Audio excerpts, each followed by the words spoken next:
that the signal? Yeah. Is that Yeah, the signal to yeah, start? go ahead.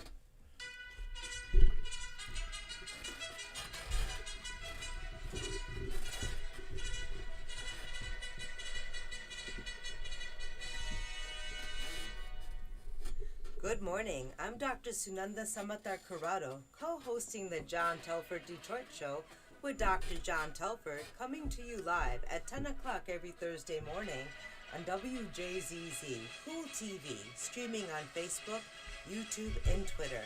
Dr. John Telford is a former Detroit Public School superintendent, a former world-class athlete, and conqueror of Olympic champions, a championship track coach, poet, newspaper columnist, longtime civil rights crusader, and the author of 6 Detroit-oriented books: The Poet Emperor of Earth, What Old Men Know, Creative Insubordination, The Will Robinson Story, The Poetic Prancings of Mad John, his explosive autobiography, A Life on the Run, and another forthcoming poetry book, Athletes, Activism, and Apple Boughs, a Detroit Poetic Epic.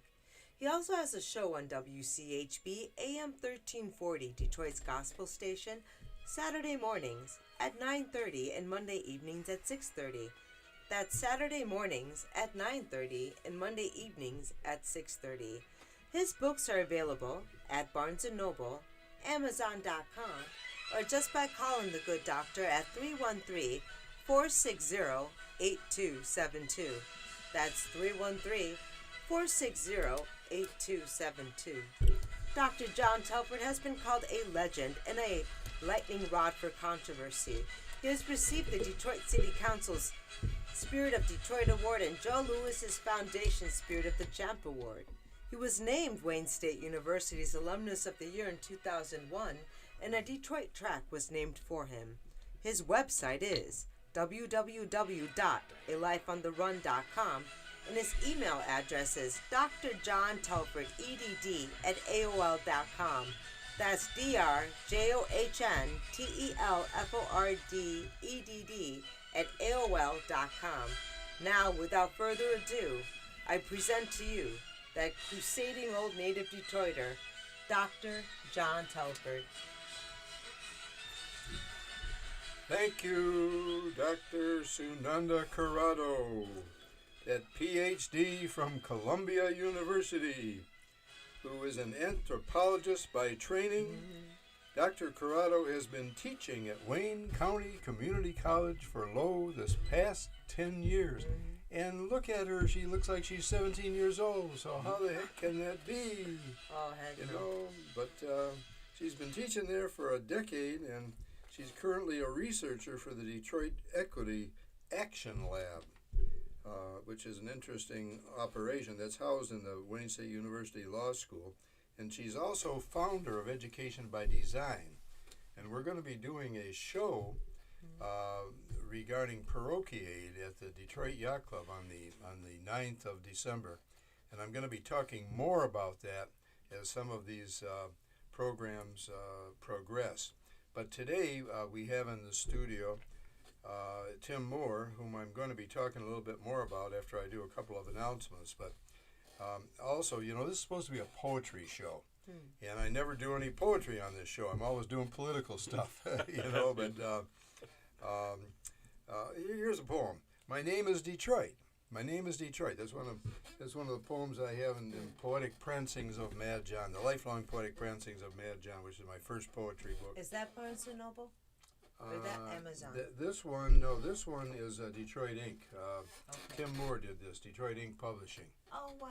Yeah, Tim Moore did that book. He also did the Will Robinson book, you know, the biography of Will that I wrote. Who was I my, didn't know you helped publish that book too, the Will Robinson No, story. he didn't do that. I'm It's talking about another Tim Keith Moore. Owens. No, did I say Tim Moore? Yeah. I meant Keith. I I just meant thought Keith it was Owens. Wait a minute. A cross wire in my head, you know. That's what happens to 85-year-old Keith and brains, Pam, you know. okay. But anyway, my Yeah. name is Detroit.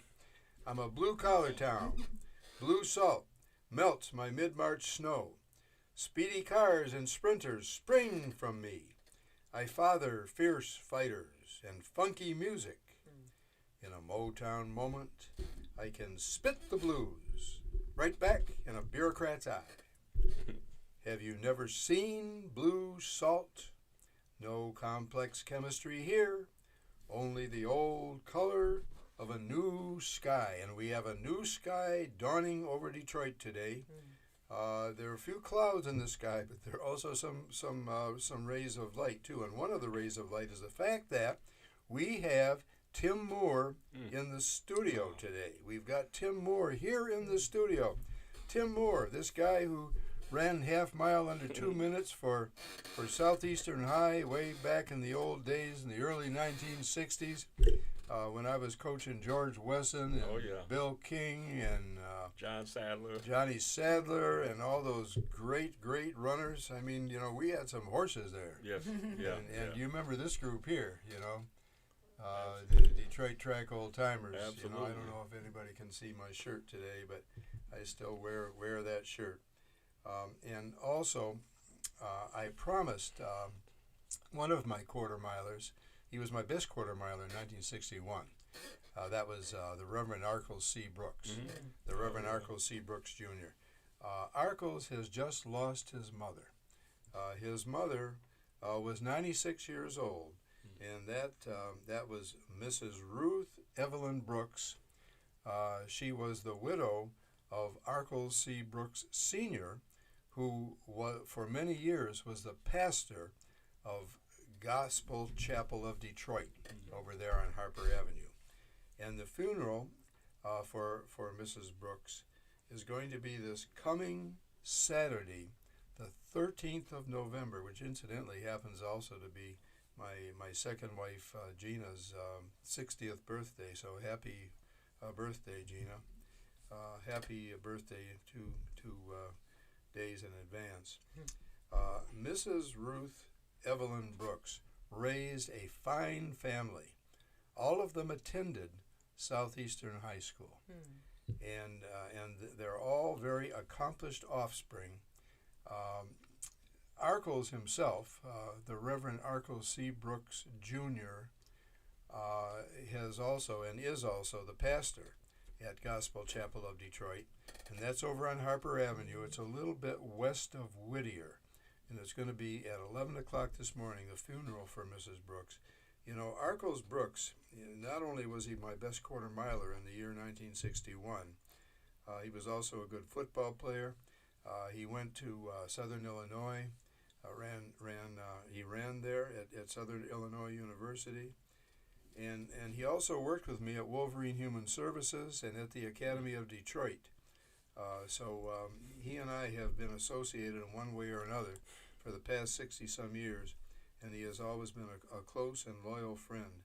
So I am going to be at that funeral. As a matter of fact, Tom Cleveland is coming to pick me up because I don't see that well, and I always can't find places anymore, being 85 years old. But Tom Cleveland's coming to pick me up.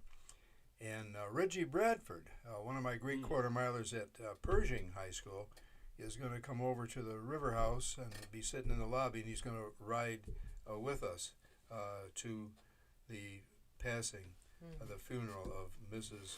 Ruth Evelyn Brooks.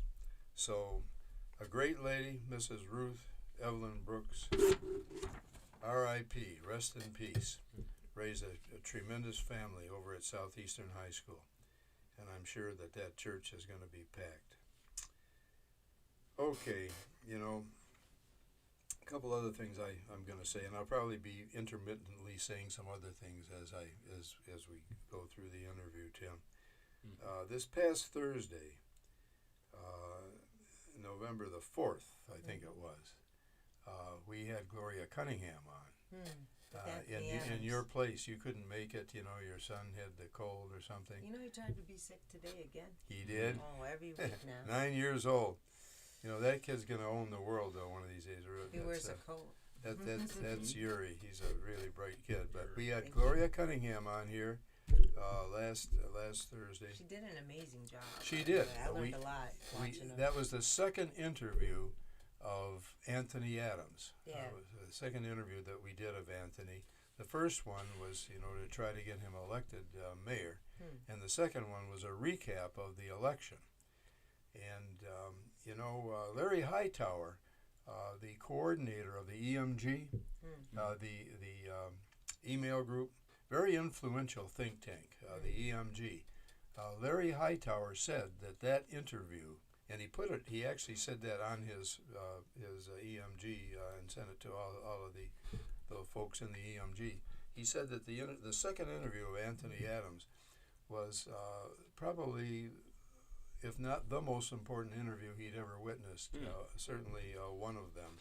So, because Anthony laid out in stark terminology all the things that he was going to do, and now that we're going to have to get pressure on the current administration that is still in office to make sure that some of those things happen.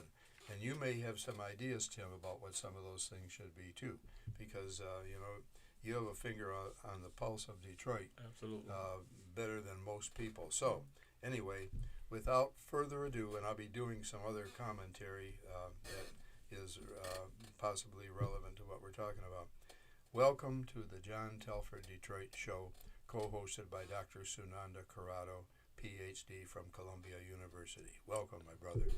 Doc, is always good to occupy space that you have, and I'm really happy to be here. Well, likewise, I'm really happy to have you, and I like that hat too. I got to give me a hat like that.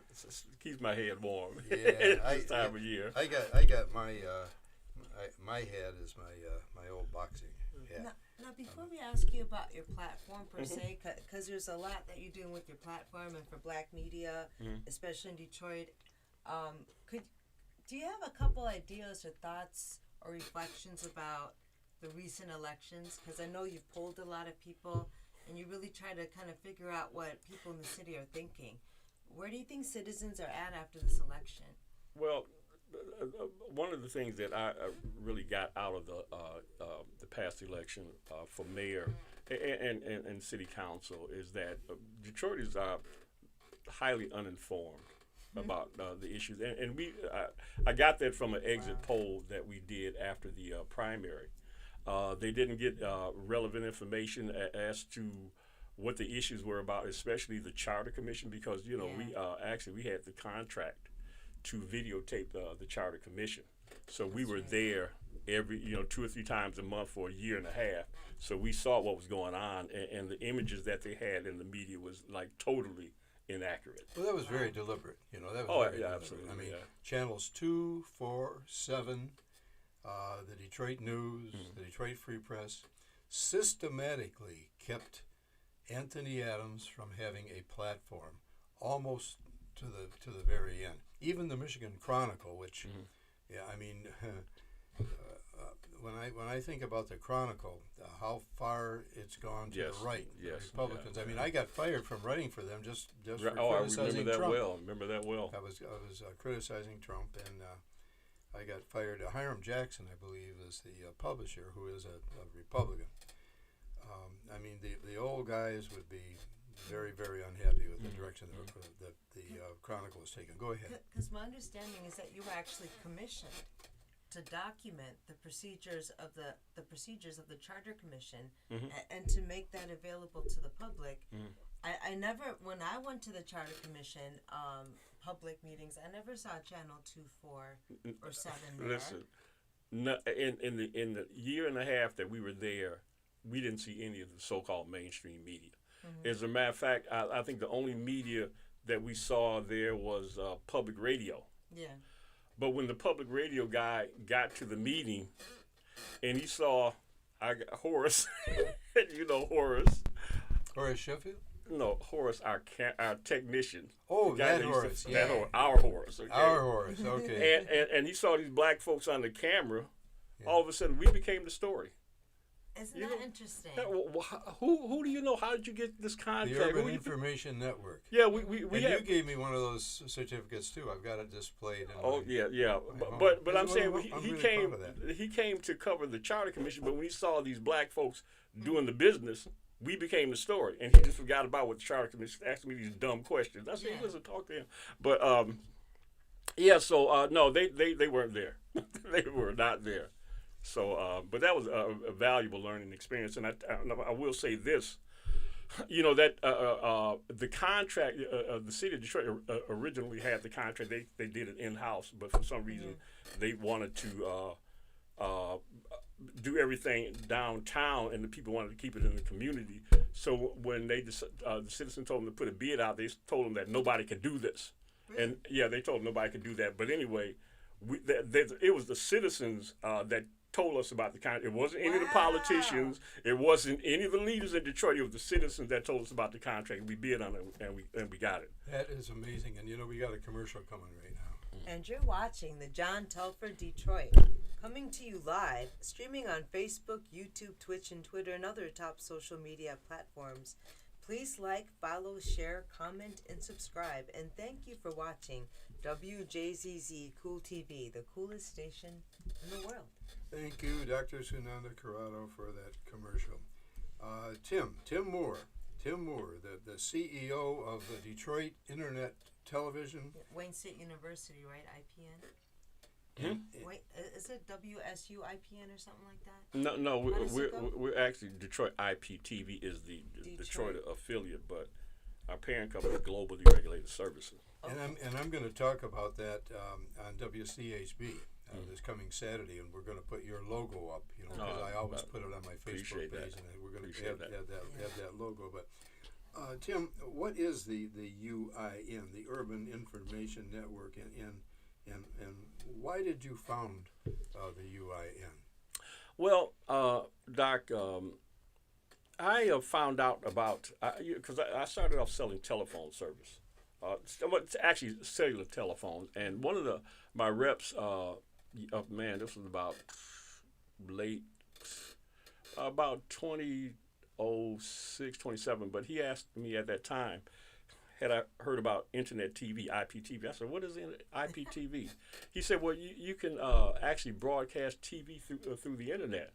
And I said, wow, that's interesting. And as I start looking at more into it, because I belong to an organization called ASCAC, that was the Association for the Study of Classical African Civilizations. Oh, we put Nubia Morenke? yeah, she's definitely part of that. But we put on events around the holiday. We did Kwanzaa, and so I saw this internet TV as a way to disseminate information that might either be cost prohibitive if we put it on cable, or it would be censored. Mm-hmm. So I started finding, I started looking into it more, and eventually I launched the Detroit IPTV, but actually we are probably the oldest operating internet TV network in the nation. Not the oldest black, the oldest so period. You're a pioneer. We are definitely a pioneer. That's amazing, and right here in Detroit. Right here in Detroit. And so as I studied internet TV more, I saw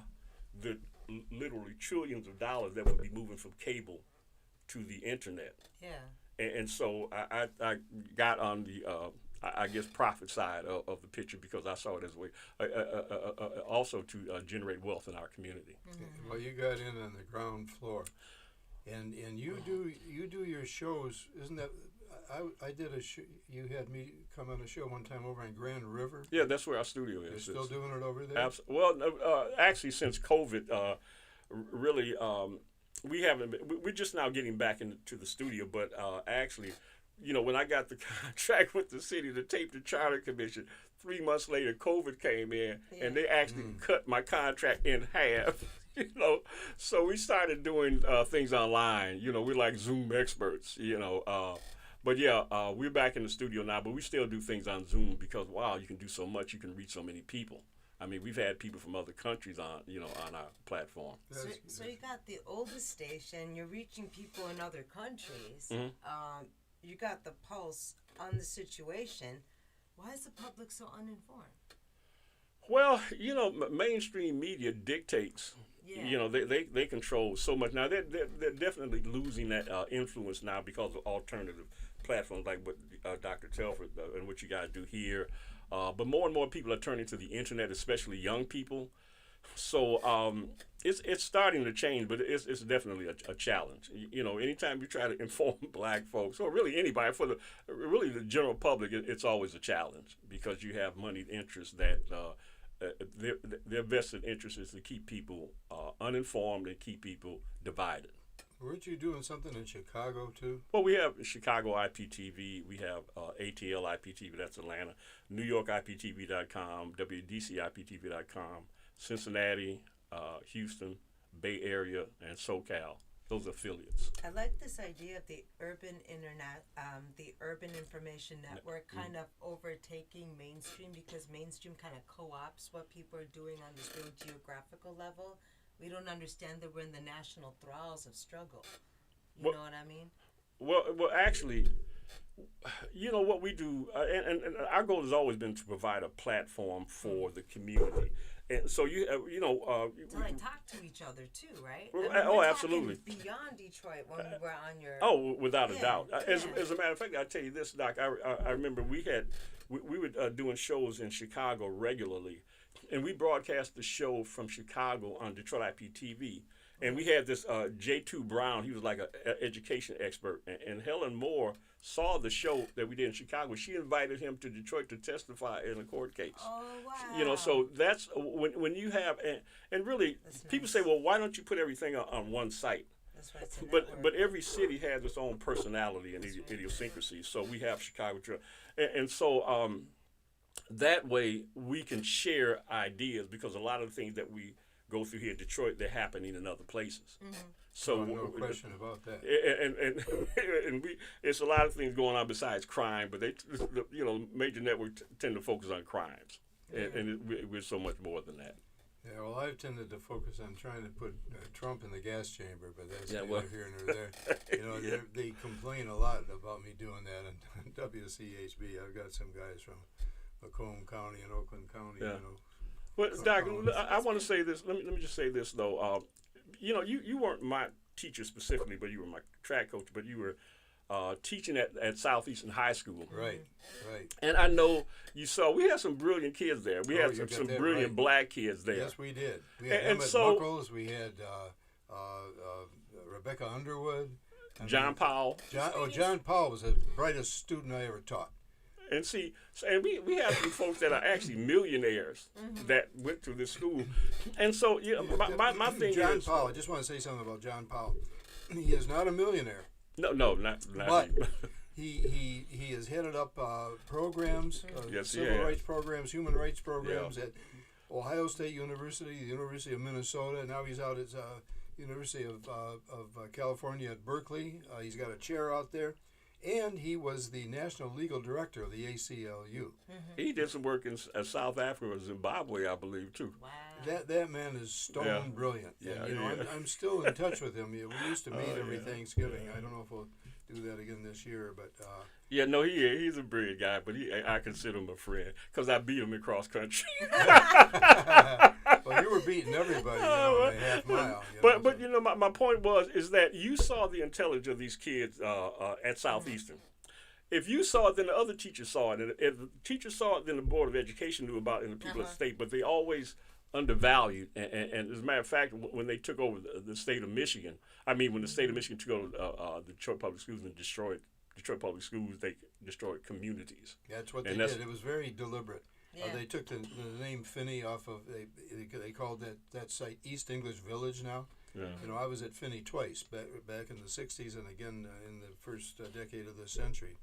And it's a crime that they would take the Finney family's name. And Crockett as well. Crockett as well. But the Finney family were But it was abolitionists. Crockett's named after Judge Crockett?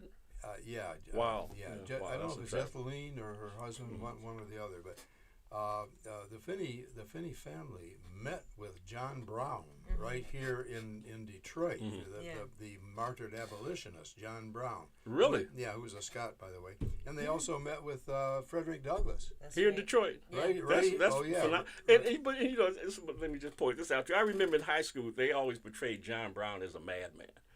Oh, Well, man, he helped establish a lot They of always abolitionist schools portrayed for him as a reading, right? madman. Well, he was a freedom-loving That's- yeah, and my Scot, history just the books way the enjoy Finney it. family were. The Finney family were Really? Scots. My father was born in Scotland. Oh, I got a partiality Picture to the the show Scots. of him but- is like with the slit stick walking through town. John Yeah. Brown. Well, Wow. John right? John Brown wasn't a madman. He was an angry man. Yeah. And he was a just man. And he was a righteous man. Yes, Really. he was a righteous man, Yeah. and he hated slavery because slavery is immoral and illegal.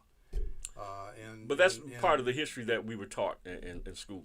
Yeah. Which Well, we haven't been taught all of the history as it pertains to African Americans and how they were brought here in chains, and they were not the happy darkies down south. They were revolting all the time. all the time. They don't they hear about that though. No. So that's why this whole critical race theory. I don't know why they call it theory. It should be critical race facts. Well, it's academic. Critical race theory per se is not taught, even though they're saying it's taught in the schools. True. But what also is not taught, to the extent that it should be taught, is the history of African Americans in this country, and also the history of Native Americans in this country. For me, I feel like critical race theory brings American history back into a global perspective, which is where it should have always been, which is why Americans don't really have an idea of how slavery is related to the rest of the world. So even when we look at reparations, should we be looking at the old white folks who took land from the natives, or should we go straight to the international courts and ask the Rothschilds to pay? And the whole modern banking system. Well, they're doing that. World trade is based on. No, exactly. they're doing that. As a matter of fact, the Caribbean, I forgot this organization in the Caribbean, they've definitely sued at the United Nations. The Caribbean's doing it, but then look at reparations in the city of Detroit. They redefined it to economic and housing development. That's ridiculous. No, that's not going to happen. No, we're going the opposite way. Yeah. The rest of the world even wants ecological reparation. Environmental reparation, and we just want another hamster wheel of a program to put our single mothers in who had homes. Well, I look at they had this case in California about Bruce Beach, and this family, they had taken this family property. And it was actually they renamed it Manhattan Beach. Because I used to work and live out there. Yeah. Okay, and so anyway, they took the property. They just recently gave it back, and they valued that property at $75 million now. Whoa. Now, and they had a picture of the whole family. I think it was about 50 or 60 people. Imagine if they had access to that money through the generations. Mm-hmm. Yes. And they paid them, but then that happened here in Detroit. Paradise Valley had more businesses than that one place, and they gave they gave Detroiters, the black Detroiters, a plaque. Oh, wow. To commemorate what they did to us. Is and the right plaque now, still Ford even Field there? is there. The baseball team is there. So that's they need to be compensated. For that. I got Ken Burnley when he was CEO of DPS because I had a hand in coaching him in track, and I worked for him for a while as an executive director. I got him to put a plaque at Miller High School. Well, that's a book. That's really a book. Yeah, well, right, and it's gone. They took the plaque. Really? It's gone. It's not there anymore. They've thrown away so many trophies and plaques and memorabilia when they were closing down schools. You can see citizens going through dumpsters. That's terrible. All that's history. Oh my goodness. Trophies. It breaks horrible. Your heart seeing citizens trying to save our history this way. Yeah. Wow. Commercial again. And you're watching the John Telford Detroit Show, coming to you live on Facebook, YouTube, Twitch, and Twitter, and other top social media platforms. Please like, follow, share, comment, and subscribe to us and the several other programmings that we offer for you here. And thank you for watching WJZZ, the coolest station in the world. We're interviewing Tim Moore, who heads up the UIN, the Urban Information Network. Great half-miler back at Southeastern High School in the early 1960s, one of my runners. Brilliant man's got a lot to say about what's happening in Detroit right now. And we were just talking about reparations. If we want to get practical about reparations, how about getting some reparations for what they did to the Detroit public schools? I love it. I love it. Those contracts, billions. Oh, yeah. When they took us over, the state took us over totally unwarrantedly because, we had a $125 million surplus, and I love to remind people of this. We had a $125 million surplus, and our student test scores were at the state midpoint and rising when they took us over. Now, that was 2 decades ago. Now, that 1999. Now, here we are in the year 2021. $3.5 billion has been stolen or wasted, unaccounted for. So let's get the state to do a forensic audit so that some of those people that did that stealing and mismanaging can make reparations. And some of them are going to go to jail if that ever happens. I mean, all the way up to a couple of governors. And So- you see how they split us apart as a public, because they made DPS and DPSCD two different entities and laid all the debt there. Yeah. And so, but the thing is, if DPS doesn't service this debt, the city is going to pay for Right, it. We right. might forget it's there because Right. we're off with DPSCD and Marygrove and all of that. But the debt is still there, and unless it's serviced, they're going to bite us Well, they need to pay it back. or Right. deny it. Right. The Republicans in Lansing Right. created that debt. Yes. That's $3.5 billion, billion with a B. So if we're going to have some reparations, let's start with that, okay? Let's get that money Yeah. I agree, Doc. back. That isn't precisely Absolutely, education. totally what this show is about, but in a way, I guess it is. You know, Kind of getting off topic here, right? Yeah. Well, we never totally get off topic because you're Okay. always on this topic anyway. You know, I see your stuff. Okay, Tim, tell me what drives you. You know, you're clearly on a mission just the way I am. You know, what is it that keeps you going? Well, I love information. I read books. I don't just jump around. I read books thoroughly. And I've always asked a lot of questions. And as I get older and I see what the media has done, they've done, the media is really part of the problem. You know, giving people misinformation. One example, I would say that this COVID problem that we're going through, you know, in the beginning of the COVID crisis, they put a black face on COVID. And so as people were watching all over the country, they thought it was like a issue just black folks had to deal with. Right. Because we did a story of some road commissioner up in Michigan. He said he was fired because he didn't want to wear his mask. And he said, well, if it wasn't for them niggas in Detroit, we wouldn't have to wear masks. But you can understand why he felt, because that's all he saw was Right. black faces. Who is this? It was a road commissioner up in Michigan somewhere. He was at a Lord. meeting. And so, but the way, the images that they were putting out, that's the impression that you got. But see, now when you look at it, the United States has the highest COVID rate by far on the planet. Yeah, and on the planet. And a lot of the people who are dying of COVID are some of those ignorant Trumpists, you know, who supported Trump. They're dying. Does Trump care? Yes, it is. He hopes more of them die because it's going to make Biden look bad. But the I thing just about wanna it, like, open this up and say 90% of the world has not been vaccinated yet. 90%. Yeah, so we can No, wait a do minute, like that's quadruple. We can have 18 booster shots. It doesn't matter unless we do public health. I got to right question and that take stat. care of the rest of the world. I don't think it's 90% of the world hasn't been vaccinated. The 90% of the world they're saying still remains unvaccinated. Right, that's Is that probably right? true. Yeah. But listen, so we're. this is too 90%? internal. Yeah, that's why I have these problems. But see, with that's what we're doing. the media doesn't put the information. But I would say America's approaching like 800,000 deaths for COVID. Right. We're Oh, approaching. yes, that is India true. is approaching like 500,000. And India's But got Well, more wait a no, minute, people. wait a they minute, got no, wait a far more minute. people in India has Yeah.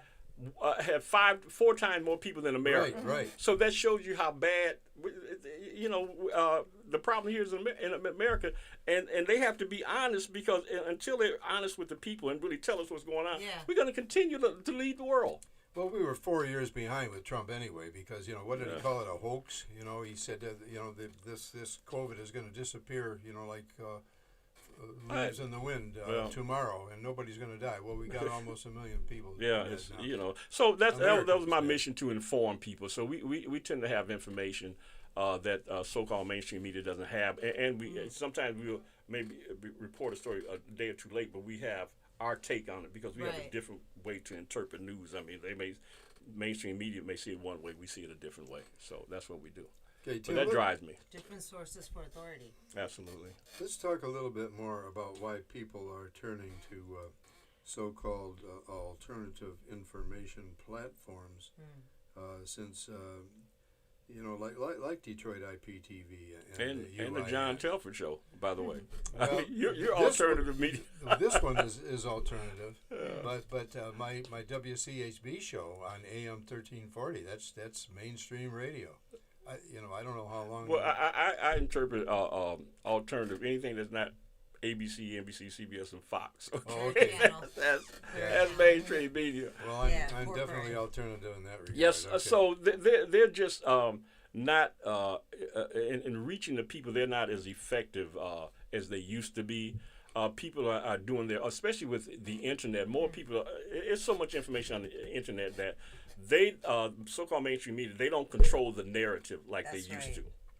But it's hard to get people to switch. So to get people to switch, and so it's a challenge for us to get advertising dollars because they're still throwing money at the local TV stations when they've done a horrible job on the vaccination rate because Detroit has one of the lowest vaccination rates. That's the They did the truth. lowest on the census. They got millions to promote the census, and people didn't respond. So because of that, it cost us a Senate seat and probably millions of dollars over the next 10 years.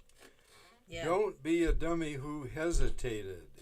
Hasten to get yourself vaccinated. We need immunity in our community.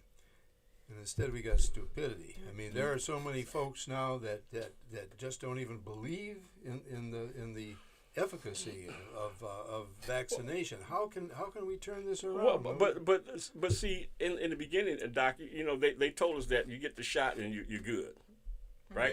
Yeah, Okay. I got all three of them. Okay, but now they're finding out people are still dying. Yeah. They've had shots and boosters and they're still dying. Wow, that's scary. Yeah, but And okay, they're but so finding that's natural that's immunity counter actually that's works 7 counter times to the stronger. narrative that and they keep changing every Yeah. week. They got a different. And they Story, won't, different and story. they won't measure natural immunity because a lot of the people who are saying that they don't want the vaccines aren't people who haven't been sick but who have already been sick. And a lot of them are doctors and nurses Right. who in New York, they were the ones who were leading the charge. So when the media doesn't put up who's actually Right, organizing right. these ideas, it's not about not wanting to be vaccinated. Doctors Right. want everybody to be vaccinated. But when you've already been sick, and the studies from Spain and Portugal and Israel are showing that if you naturally succumb to COVID, you actually have a 7 to 9 times stronger immunity response than someone who's been vaccinated. I mean, we don't have to be vaccinated for MMR if we already have mumps. We don't have to be vaccinated for chickenpox if we already have chickenpox, right? Well, we had to be vaccinated for everything when I was a kid. But the vaccination is obviously different now, Doc. Yeah. They are definitely Because Well, we're different. it's become talking about politicized. RNA. It's become But politicized. technology has changed The too. technology has So, definitely yeah, changed, so it's not the completely same different shot. technology. They're talking about lipid technology and how to get the mRNA in, and this is going to go into cancer vaccinations. This has to do with nanotechnology, the new The grants coming CRISPR, between. where they can split Yeah. DNA, you know, it's a lot. Engineering It's different. It's different.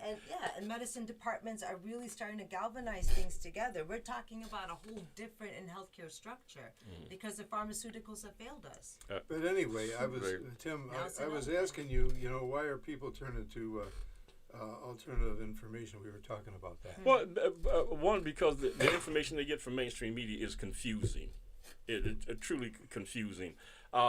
It's just that people have access. People are doing their own research about news and information.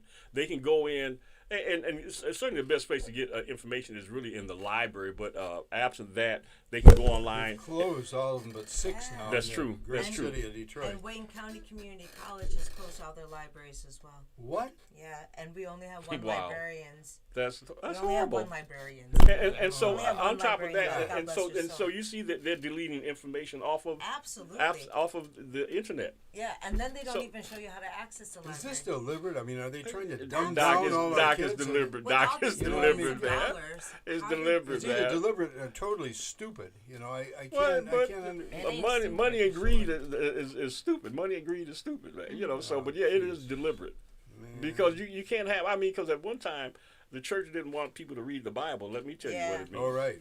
So Right. yeah, it is deliberate. So, Yeah. but we provide a alternative platform. Also, before I forget, everybody who's listening to this show today, go out and get a downtown monitor. The Downtown Monitor this week, and it's always for free. The Downtown Monitor, the Detroit Downtown Monitor, the Wednesday, November 17th edition, has got my Poets Corner in it. My Poets Corner. Okay. And I always do some hopefully enlightening poetry. having to do with Spoken education. word. You know, they say that I'm Detroit's radical poet, but they don't really let me put any radical poetry in the Downtown Monitor because They would just be like a mouse, Doc. That's what they want. Yeah, but I'm going to give you this after the show is over appreciate because it. I want you to have this poetry that I did. A Zeitgeistian Prayer is one of the poems. Maybe I'll read it a little bit later, but I wanted Doc, yeah. what is zeitgeist? I remember the word. I have some videos about zeitgeist. Okay. Tell the public what that means. All right, the Zeitgeist, Zeitgeist. Zeitgeist is now. It's the 21st century. It's the theory and philosophy and everything having to do with the contemporary. And you know, I will do that poem then. I will do that poem. A Zeitgeistian Prayer. Great fate, pray thee, I would you'd free the seer in me, that I may see the wind, and be the rain, and know the starlit snow. You know, within the mystical zeitgeist of this challenging century, we true educators have to dedicate our lives to enabling our students to see the unseen and to be able to rain the knowledge that they've accumulated from us, their teachers, onto the world, and to know the as yet unknown. That is what true educators do, and that is what we have to do, and that, Tim, is what you are doing with your UIN. You are enlightening people, and I'm trying to do the same thing on this show. I mean, I'm a journalist. I'm a print journalist. I'm an electronic journalist. I write a column for the Detroit Native Sun every month. I want people to be ready to know what's happening, because these Trumpists, there are 137 of them still in Congress, who are actually ascribing to the fact that the election was stolen from Trump. They're on the wrong side of history. They're on the wrong side of history. Yeah, they are on the wrong side of history. But, you know, Hitler was on the wrong side of history, too. But look what he accomplished in the meantime. So was our city clerk. So was our city clerk. And Denzel McCampbell should have won. We've had Denzel on this show. And I believe he's representing Rashida Tlaib. I think he had to step down. I think he had to step down from that, or maybe it was just temporary. So I think he's doing it again. And you know, incidentally, Rashida, if you're listening to this show, you know, we'll have you on. They're trying to primary you, and I don't want to see that happen. You know, you're doing great things in Washington. In fact, they want the ideal population to be under 650,000, which means we would lose a congressperson. So I think the urban planning is to eventually lose a congressperson. So her seat is very much in danger within the next, 4 to 10 years? Well, it'll be sooner than that. With this redistricting, right now too, right? They're going to eliminate a seat, though. Yeah, it's going to be. It's already done. They're about to eliminate a seat. It's going to be Rashida in the final reckoning. She'll win the primary if we can help her do it. But it'll be her versus Brenda Lawrence, both good people. Now Brenda is my congresswoman. I'm in the 14th district. Actually, I'm also on the executive board of the 14th district, and I love Brenda Lawrence, but I also love Rashida Tlaib, and I loved the guy that we had before too, Hanson Clark. I mean, we've had some. What happened to him? He just kind of disappeared off the face of the earth. He got districted out. Yeah. They had elections, remember? Yeah. And so he won. But he just disappeared. And so the guy from Farmington now also represents his district as Republican. Oh, wow. Yeah. I loved Hanson Clark. But they literally redistricted him out. I mean, he's right just like after fell off the election. map Such a waste completely. of money. He was a fine artist too. I don't know if Oh, really? you were aware of No, that. I didn't know but that. Hanson just he's gone. I still have some kind of email to contact him, and he's been in touch. It's been a while since he's been in touch. So he must have left town then, because yeah, he's. Okay. I don't know where he is, but he's not in Detroit. Okay, Tim. Yes. Oh, wait a minute. We need a commercial. And you are watching the John Telford Detroit Show, coming to you live on Facebook, YouTube, Twitch, and Twitter, and other top social media platforms. Please like, follow, share, comment, and subscribe to our several programs. And thank you for watching WJZZ Cool TV, the coolest station in the world and one of the few black-owned media platforms. And we're sitting right here next to another black-owned media platform. Yes, we are. Local Mogul. UIN, the Urban Information Network. That is, Yes. And thank you, Dr. Tim Moore. Sunanda. Thank you, Dr. Sunanda Corrado, for that commercial. And Tim, I just wanted to, you're doing so many good things. I want to know what motivates you, and what this is a question that I've written down. What is the central purpose of what you're doing, of what you do? Well, in my mind, I just don't see the media acting in a way to bring us together. And so I remember during the rebellion, the top newscaster back then was Bill Bonds. He was supposed to be in touch with the community. But when the rebellion broke out, he said he didn't have a clue. He said he thought everybody was happy. Well, Bill Bonds was always real happy because he was always in the bar. But he was so out of touch with the black community that existed in the city. And I'm saying the local media doesn't represent Detroit. No. The local, as far as I can see, the local media does not represent Detroit. So when you don't represent the people, it's hard for people to get them information that they can make good decisions, and you can tell by the state of affairs in the city, at least for the black folks. I was thinking about Bill Bonds. I remember I ran into him at a bar one time. He was 3 sheets to the wind, and Bill Bonds and Coleman Young could not stand each other. Right. And they actually talked about getting in a ring and having it out. There was even I don't know who would have won that. Well, it would have depended on whether or not Bill Bonds had too much to drink that particular occasion. But Coleman Young was actually a friend of mine. He followed my running career, also Really? Billy Smith's career, Cliff Hatcher's career. He was proud of what we were doing. We had the fastest relay team in the country for a while. Also the Detroit Track Club. But Coleman Young was just he was not just, but he was a state senator at the time. That's when I first met Coleman Young. It's making me recall Diana Lewis. Mm-hmm.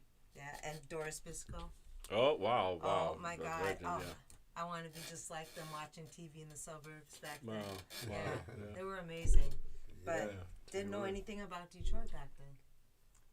Okay, Tim, we're interviewing Tim Moore, great half miler back at Southeastern High School back in the old days when I was coaching there.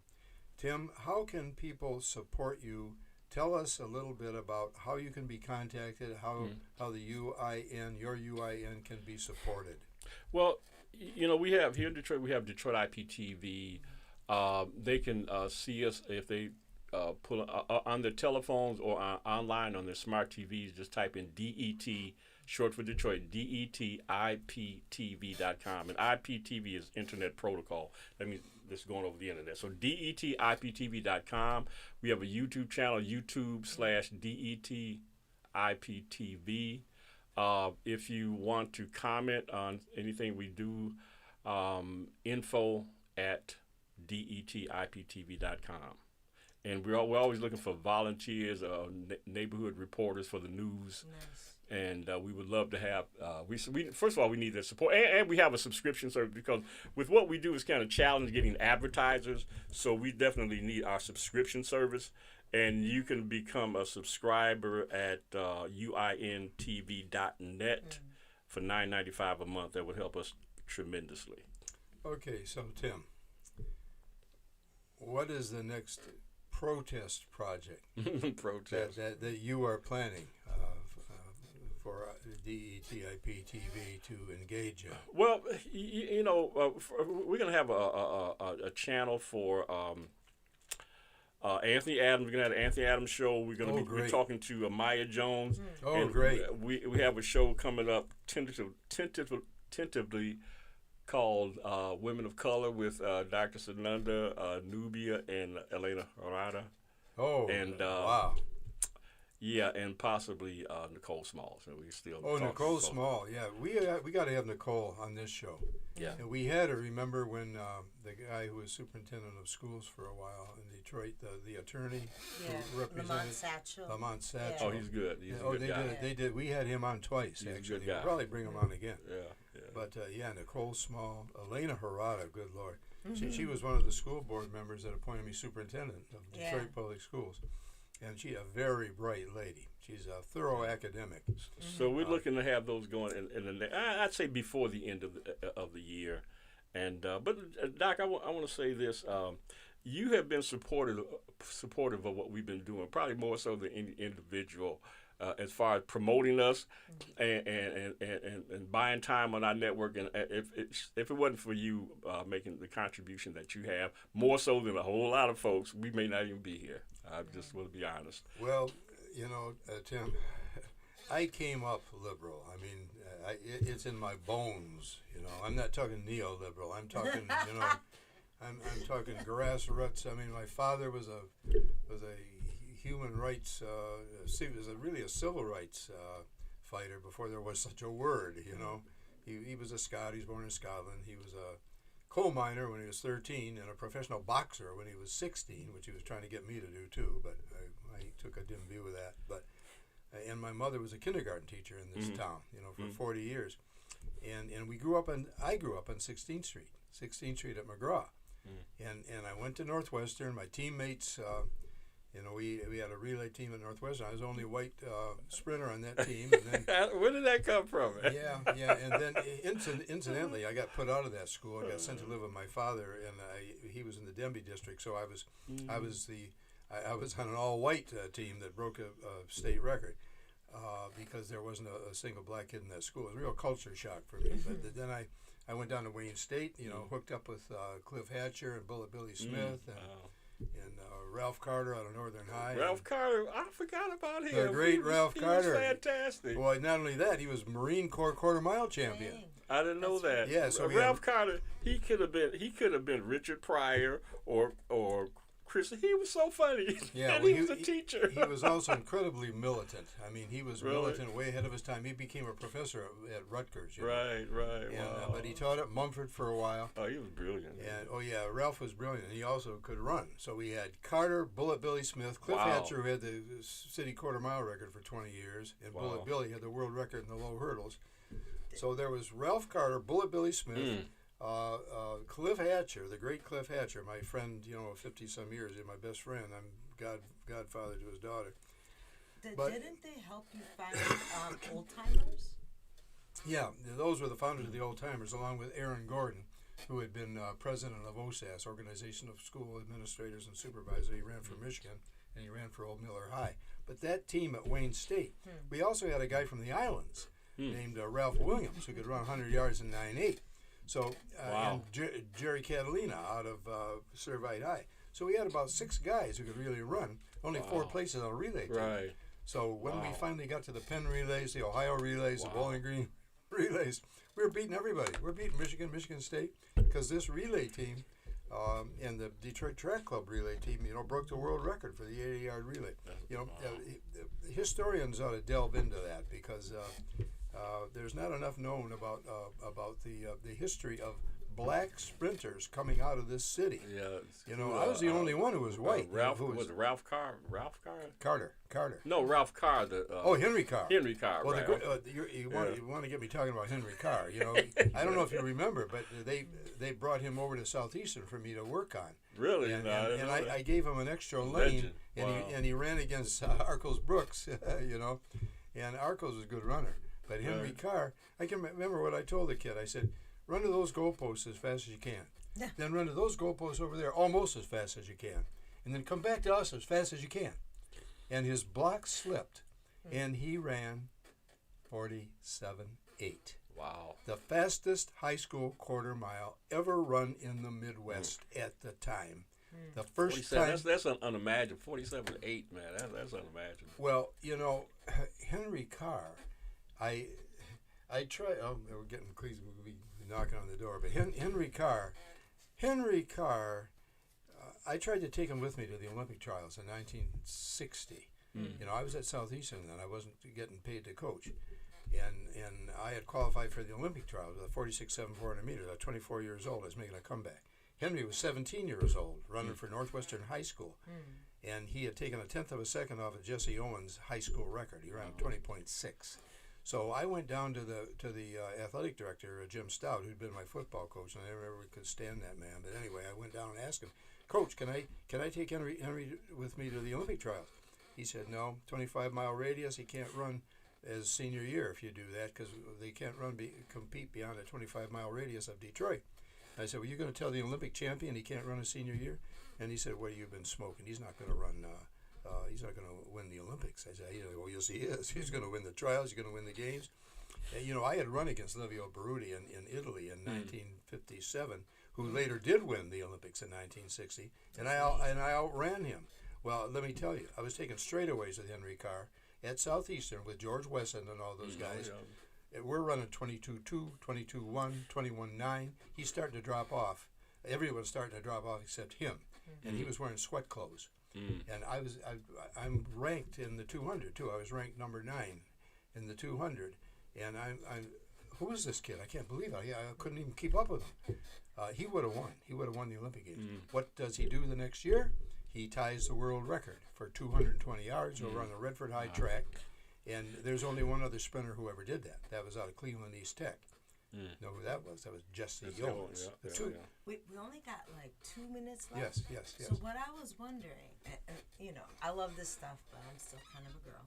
But I was also wondering. So could you tell us what your vision is? Because we got 2 minutes left, and how we can get involved. Again, I know you gave us a bunch of websites about the Urban Information Network. No, we don't have 2 minutes, do we? Oh, yep. Well, yeah. Plug it. Yeah, real quick. No, again, we work with a lot of these community nonprofits that they write stuff, but we invite them into the studio and give them a platform to show people what they're doing. So if they just wanted an issue, if they didn't just want to host a show, but they just wanted to come together and get attention around an issue, they could come to your studio, they can come to your resources and get it out there. Yeah, but the best thing to do is contact us, info@detiptv.com. detiptv.com. Yeah, info@detiptv.com, and we will respond. Thank you. And we've been talking to Tim Moore from IPTV. DETIPTV. DETIPTV. I tell you, I'm just, It's okay. my kids are killing me. I can't keep up with anything anymore. And you've been listening to the John Telford Detroit Show with Dr. John Telford and co-host Dr. Sunanda Samathar Corrado on Wjzz Cool TV on Thursdays from 10 to 11 in the morning, streaming on Facebook, YouTube, and Twitter. It was the late, great Dr. Wayne Dyer who said, Dr. John Telford has a warrior's heart and a poet's soul. Listen also to Dr. Telford on WCHB, AM 1340, Saturday mornings at 9:30 and Monday evenings at 6:30. And please tune in again next week, Thursday morning at 10 o'clock. And thank you for listening. Good show, you guys. It was a good show. Excellent show. We're glad to be a part of it. Hope you don't. If this was on regular TV or radio, you'd probably have the FCC calling. Because I'm calling for Trump's execution. I really didn't